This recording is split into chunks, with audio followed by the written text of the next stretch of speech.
Mangoma 3 Brigade Cyclone Ponde handingaite simu nekuda kwevanhu vane makuhwa. Handingaite simu nekuda kwevanhu vane makuhwa. Handingaite simu nekuda kwevanhu vane makuhwa. No, anzi munhu wako wakudanana naningi anditeerere tuma-fake statement. Ndiye wandakada nondipa enjoyment, chida ndimusiye uya nereplacement. Handingaite simu nekuda kwevanhu vane makuhwa.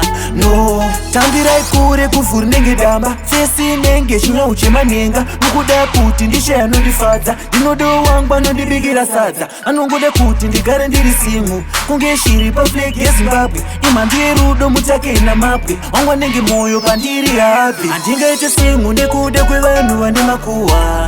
No, anzi munhu wako wakudanana naningi anditeerere tuma-fake statement. Ndiye wandakada nondipa enjoyment, chida ndimusiye uya nereplacement. Handingaite simu nekuda kwevanhu vane makuhwa.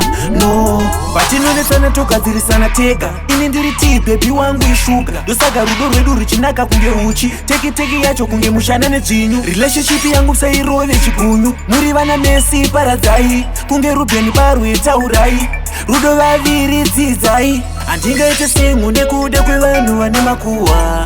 No, anzi munhu wako wakudanana naningi anditeerere tuma-fake statement. Ndiye wandakada nondipa enjoyment, chida ndimusiye uya nereplacement. Handingaite simu nekuda kwevanhu vane makuhwa.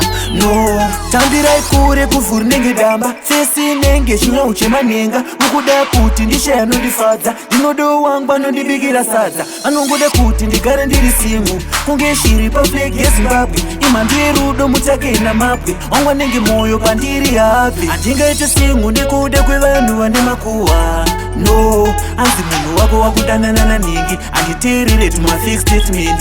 Ndiye wandakada nondipa enjoyment, chida ndimusiye uya nereplacement. Handingaite simu nekuda kwevanhu vane makuhwa.